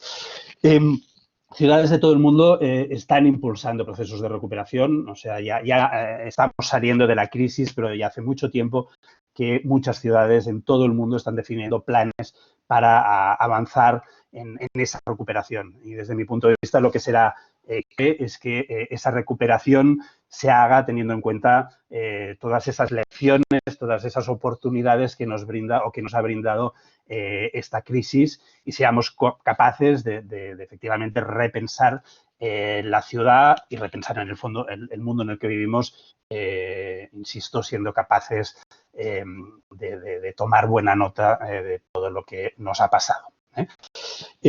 Bueno, creo que he agotado mi tiempo, me quedo aquí y nada, muchas gracias. Estaré encantado ahora de participar un poco en el debate que se pueda producir. Bueno. Sí, adelante, Clemente. Sí. Muchísimas gracias a los tres ponentes. Yo creo que es el momento de las preguntas. Vamos a abrir el chat para que quien lo desee formule la pregunta. Sí os pediríamos que indicaseis en vuestra pregunta a quién dirigir la pregunta de las tres personas que han expuesto. ¿Vale? Yo creo que han sido tres presentaciones que han destacado aspectos diferentes y bastante relevantes, aunque ha habido un tema que era común a las tres, ¿no? Que era el tema de la desigualdad de antes, cómo se ha visibilizado en la situación actual y cómo hay que tomar medidas respecto a eso. Pero yo, mientras que las personas, que los asistentes formulan alguna pregunta, yo quería lanzar alguna pregunta a los ponentes, ¿no? Porque en la primera exposición hemos visto que las desigualdades que existen dentro de las ciudades son claves para entender qué está sucediendo con la propensión del problema al que nos enfrentamos, pero habría algunas claves también para entender desde un punto de vista contextual las diferencias entre distintas ciudades. Las voy a formular las tres si no os molesta. Y si queréis, contestáis brevemente para dar paso a las preguntas que nos vayan llegando. La segunda sería el papel que ha destacado Marta sobre el protagonismo que va a cobrar la comunidad. Y la idea es que yo quería plantearle, ¿hay alguna relación entre los procesos de desigualdad en la ciudad y dónde se desarrolla o no se desarrollan estos procesos comunitarios? ¿Son más reactivos por parte de zonas de la ciudad o habitantes de la ciudad que están en situación de más dificultad o no guarda relación? Y respecto a la última contribución de Agustín, me pareció interesante todo lo que ha planteado, pero quizás sea por intereses más académicos míos, me llama mucho la atención la relación que ha hecho en los estudios que estáis realizando sobre la descentralización y el grado de eficiencia en la gestión de este problema. Si podría, aunque sea brevemente, detallar un poco cómo había analizado ese tema de la descentralización, en qué consiste y cómo se ve la eficiencia en la gestión de la pandemia. Espero, aunque haya hablado rápido, que se haya entendido y os doy la palabra para que podáis contestar. No sé quién quiere empezar, si por el mismo orden que habéis intervenido. Vale, yo no tengo ningún problema. Si queréis, la primera pregunta que hacía Clemente, porque creo que es la que iba dirigida a mí más completamente. Sí, planteaba la idea de los efectos que puede tener o los estudios sobre entre las ciudades más que dentro de la ciudad. Bueno, al respecto, en el ámbito de la epidemiología social y de la sociología urbana en relación a la salud, el tema de los estudios entre las ciudades se ha abordado, creo, con bastante fuerza por parte de la epidemiología. De hecho, los aspectos más estructurales del contexto siempre se han estudiado más entre ciudades que dentro de la propia ciudad, como por ejemplo el ámbito o los procesos de segregación. Los procesos de segregación urbana básicamente requieren la comparabilidad entre las ciudades o entre áreas de distintas ciudades, como áreas metropolitanas, etcétera, etcétera. Pero, sin embargo, desde un punto de vista de la idea del contexto o de la idea de recursividad entre las características de los individuos que viven en lugares específicos y las propiedades o procesos que tienen lugar en el día a día de los contextos más cercanos al individuo en el ámbito urbano, es el campo de desarrollo que actualmente se ha puesto sobre la mesa en el ámbito de la epidemiología social, ¿no? Es decir, abordar un poco más la pata de lo que sucede dentro de las ciudades, más que centrarse simplemente en la descripción de los procesos estructurales de distintos ámbitos urbanos. Es lo que te puedo contestar al respecto. Por supuesto, creo que es muy interesante hacer la relación entre cómo están abordando, cómo abordarán las distintas ciudades todo lo que va a venir ahora y qué incidencia tiene eso sobre la distribución de las consecuencias para la salud y a nivel social dentro de la ciudad también, ¿no? Un poco unir esos niveles de análisis, que eso quizás no sea tan extendido en la literatura actualmente. Ajá, muy bien. No sé, Marta, si te parece, aunque sea brevemente. Sí, ¿se ve y se oye? Sí. Sí, perfectamente.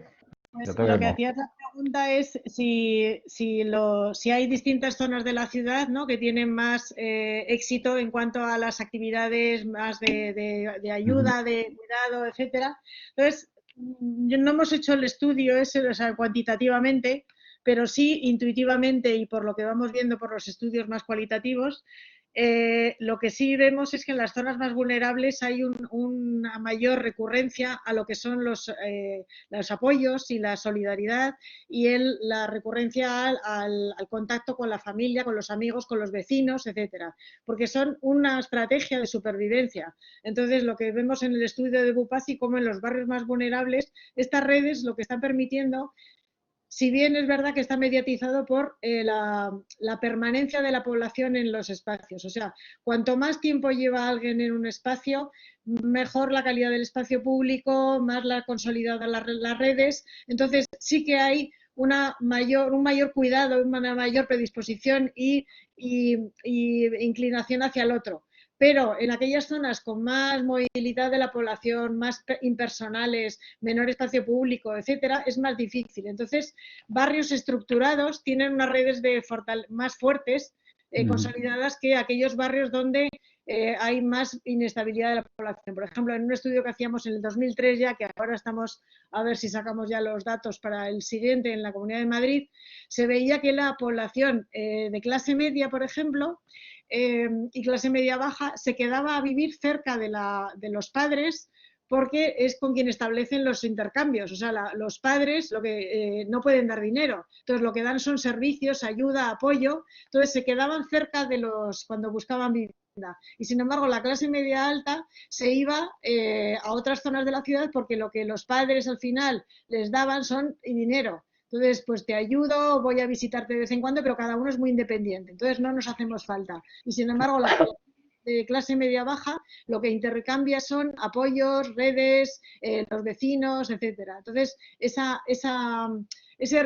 hervir de las redes, ¿no? Ahora en el COVID se ha visto cómo llega incluso a todos los barrios. O sea, cuando salimos a la ventana, saludas al de enfrente y a lo mejor no lo habías visto en la vida y se empiezan a hacer redes, ¿no? Pero es la permanencia lo que ayuda, con lo cual ciudades más permanentes y más consolidadas en el espacio dejan el arraigarse a la población y tener identidad y fortalecer esas redes. Eso sería. Muy bien, muchas gracias. Vale.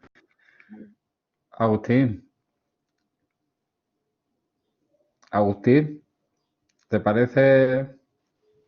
Sí, me parece muy bien la pregunta. Lo que pasa es que tenía el micrófono y el vídeo apagado. Perdón.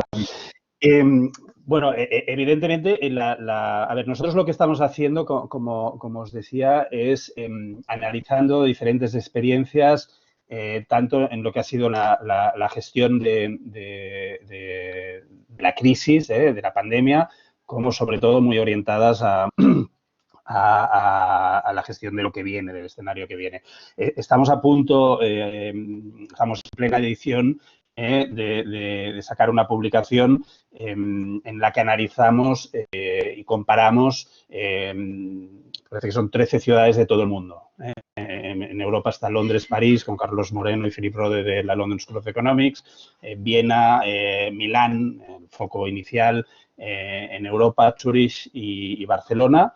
Luego en Estados Unidos tenemos San Francisco y Chicago, en África, Cape Town, en Asia, Hong Kong y en Oceanía, Melbourne. Tenemos una foto bastante amplia y, bueno, precisa, no pueden ser precisas las fotografías en estos momentos, pero bueno, como mínimo que cubre ciudades relevantes a nivel global y de las que han sido más dinámicas en todo este proceso.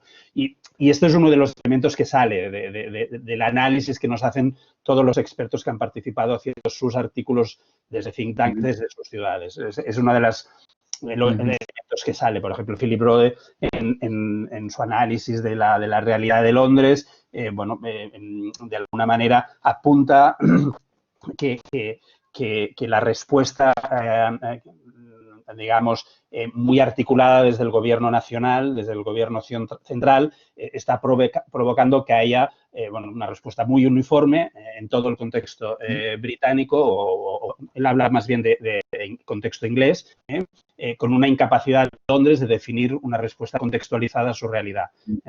Y esto podría pasar, era muy interesante lo que nos explicaba Marta, en grandes ciudades, incluso a nivel interno.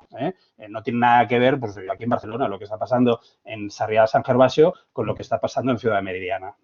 Pues si la ciudad tuviera capacidad o tiene capacidad de articular respuestas contextualizadas, pues seguramente es mucho más eficiente. Yo encuentro muy interesante el caso de las ciudades norteamericanas o brasileñas, y muy sorprendentemente las argentinas, pero norteamericanas y brasileñas, donde en un contexto muy complejo, con presidentes negacionistas que dieron la espalda a la realidad, la descentralización ha sido un cortafuego, ha posibilitado esos cierres y esa protección de la población. Y luego, analizando, pues eso, Berlín, Viena, Zúrich, es impresionante, o sea, la descentralización provoca pues, que Berlín o Hamburgo tengan un banco de inversiones y garantía que les está permitiendo inyectar liquidez y garantizar el acceso a liquidez a muchísimas empresas. Están salvando su tejido productivo. Bueno, eso aquí es muy complejo. Y aquí, insisto, que somos un país muy descentralizado. Lo que pasa es que nuestra descentralización, y ahí sabes mucho más tú que yo, seguramente se quedó mucho en las autonomías y menos en lo local. Pero cuando hablo con gente del Ayuntamiento de Barcelona, la incapacidad o la imposibilidad que tienen para gestionar el superávit que hay en la ciudad, que es muy importante, bueno, es casi frustrante. Bueno, el otro día la alcaldesa envió una carta al presidente del gobierno solicitando la posibilidad de que las ciudades puedan utilizar ese superávit o la imposibilidad de acceder a sistemas de deuda en un momento en que la intervención pública y la inversión pública será clave. Ahora, insisto, son lecciones que salen del análisis pero bueno, nos falta, para realmente poder hablar con propiedad, como se hace sobre todo desde sectores académicos, nos faltan datos, o sea, tiene parte de intuición esta afirmación. Bueno, pero se trataba, que es también el tono de estos seminarios, de transmitir conocimiento que se va generando. Es imposible en ninguno de los campos que estáis trabajando ahora poder en este momento dar una visión final y definitiva, pero bueno, yo creo que se trata, como habéis hecho los tres, de apuntar ideas guías para hacernos pensar lo que estamos asistiendo. No, voy a plantear alguna pregunta que ha llegado por el foro, ¿vale? De momento una cada uno. ¿Os parece bien que lo hagamos así? Sí, muy bien, para no... Entonces, mira, voy a plantear las tres y ya contestáis vosotros. Voy a cambiar el orden porque hay una muy directa, Agustín, y hay una persona, perdonadme si no digo los nombres para ir más rápido, ¿no? De los nombres de las personas que han hecho la pregunta. ¿Deben ser los ayuntamientos los que gestionen las ayudas para enfrentar la crisis de emergencia social o la crisis que supone la pandemia? La segunda pregunta, voy cambiando ahora en Marta, nos piden si nos pudieras dar alguna pista de cómo recuperar el espacio público para las personas y no solo para la hostelería. Así más o menos la plantea. Espero ser fiel en este planteamiento de las preguntas. Y tercero, Ángel, me plantean que si es tan clara la relación causa-efecto o la relación entre las desigualdades y la salud, no existe un problema político de fondo. Entiendo que se refiere, hay un problema en cómo se gestiona la atención a la salud que provoca que esa causa-efecto sea tan clara. No sé si he sido capaz de transmitir las tres preguntas. Ya vosotros, como si queréis en este orden o como os apetezca. Bueno, yo me lanzo con el orden, ya que me lo has planteado primero. Bueno, a ver, para contestar a esta pregunta me iría a otra de las lecciones. Yo creo que en el escenario actual, en el sistema de gobernanza actual que tenemos en España y que hay en prácticamente todos los países de nuestro entorno, las competencias y las capacidades de intervención son compartidas, y cada nivel de gobierno tiene ámbitos óptimos de intervención. Por tanto, solo los ayuntamientos no. Yo creo que cada nivel de gobierno, con la lógica de la subsidiariedad, debe ser capaz de construir sus respuestas y sus estructuras de apoyo. Ahora, concentrar una capacidad importante de respuesta y de apoyo en procesos de recuperación y de emergencia como los que tenemos en las ciudades tiene algunas ventajas. Que las ciudades tengan capacidad, los ayuntamientos tengan capacidad de dar respuesta y ayuda tiene algunas ventajas. Y vuelvo al tema de la contextualización. Me parece que es fundamental. El gobierno local, el gobierno de la ciudad, tiene un conocimiento de la realidad de lo que pasa en la ciudad, tiene un contacto con los operadores de la ciudad que lo sitúa en un escenario privilegiado para prestar apoyos a través de política pública, insisto, más eficientes. Pero esto, insisto, se vincula con la capacidad que tenga el gobierno. Una gran empresa situada en un término municipal con un ayuntamiento muy pequeñito, pues seguramente no tendrá sentido que sea el ayuntamiento muy pequeñito el que le dé apoyo, el que articule con ella, y tendrá más sentido que lo haga la región o el propio Estado, no lo sé. Por tanto, yo creo que la articulación de los diferentes niveles de gobierno, la subsidiariedad es clave. Ahora, como apunta la subsidiariedad, cuanto más acerquemos la gestión de lo público a la ciudadanía, mejor, y ahí los ayuntamientos son los mejores, los que están mejor posicionados. Muchas gracias, Agustín. Marta. Sí, pues la pregunta de cómo incentivar el espacio público en el fondo para personas y no para privatización. Yo creo que también por las formas de arraigar a la población en el espacio, es lo primero, o sea, tener barrios estables, tener barrios donde la vivienda no sea muy móvil, donde la gente no tenga que salir de la población, sino que sean viviendas, o sea, población estable, eso por un lado. Y luego la regularización de lo privado, o sea, no que la ciudad esté gobernada por la lógica mercantilista de que es un espacio, es para el mercado, para lo privado. Las terrazas, por ejemplo, que sería la privatización de los espacios públicos, que una plaza que tengamos que esté al final llena de terrazas, y no sea para las personas. Entonces creo que es una de las consecuencias de la maquinaria del turismo, de la gentrificación, de la estudentificación, que hace que, y sobre todo gravita sobre el centro de las ciudades. Las terrazas están sobre todo, y los espacios privados están sobre todo en el centro de las ciudades. Entonces, como esa lógica lo que hace es una ciudad mercantilizada. Entonces, es la consecuencia de ello y sin embargo, si tuviéramos una ciudad que gravita sobre muchos espacios, una ciudad de 15 minutos, con lo cual grandes ciudades, que es lo que tendremos, grandes ciudades con muchos centros, lo que harían es no. Creo que Marta ha perdido la conexión. Puede ser. Dando en el centro. Entonces, es lo que tenemos como lógicas: concentración de mucha población en los centros, privatización y todo lo que va en contra de la ciudad para los ciudadanos, ¿no? Que sería... eso. Vale. Muy bien, muchas gracias, Marta. Bueno, creo que me toca, ¿no? Sí. Creo que la pregunta que me lanzaba Clemente la hacía Manuel Rosa, que hablaba de la relación causal entre los factores sociales o los estatus socioeconómicos y la salud, y si era tan claro, ¿cómo es posible que no se aborde políticamente, ¿no? Yo, obviamente, ahí te doy mi opinión, probablemente existan voluntades políticas más proclives a abordar esto, ¿no? Pero aparte de mi opinión, lo que sí que te puedo decir en relación a este pensamiento causal es que ha sido muy discutido en el ámbito de la epidemiología. De hecho, ha dado lugar hasta teorías específicas, hasta teorías que se plantean y que surgen precisamente en el análisis de la relación causal entre el estatus socioeconómico y los problemas de salud. Y estas teorías lo que hacen es reconfigurar el pensamiento que existía en la epidemiología social hasta el momento. Precisamente porque lo que plantean es que las sociedades son capaces, que esa relación causal se manifiesta particularmente cuando tenemos la capacidad de controlar los problemas de salud. Es decir, que es allí donde se puede prevenir la enfermedad, donde surgen las desigualdades en salud. Y a partir del pensamiento causal, en ese sentido, lo han demostrado empíricamente en estudios internacionales. Vamos, además, la replicación de los estudios es bastante importante a nivel internacional, también en España, de hecho. Entonces, en torno a ese pensamiento causal, decía que probablemente exista voluntad política más proclive a abordar estas diferencias o estas desigualdades y otras voluntades políticas no. No lo sé, pero lo que sí es claro es que existe un problema de la orientación de las políticas públicas.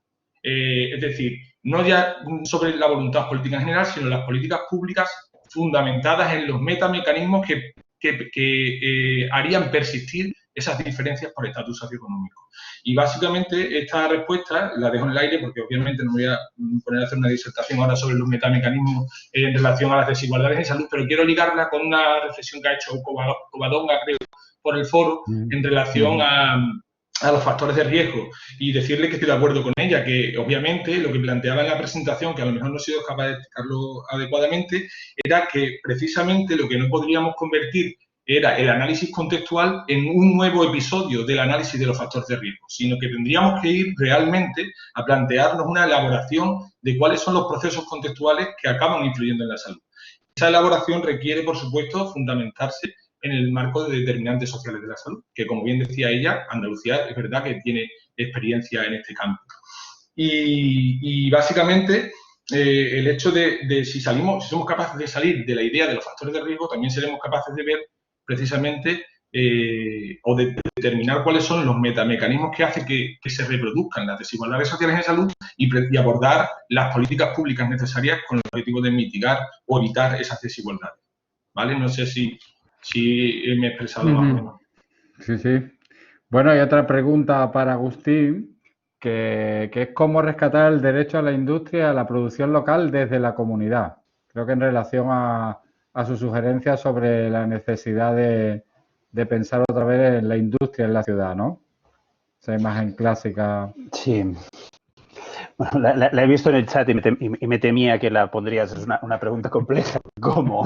No sé si tengo la receta. De hecho, hay una reflexión abierta hace mucho tiempo.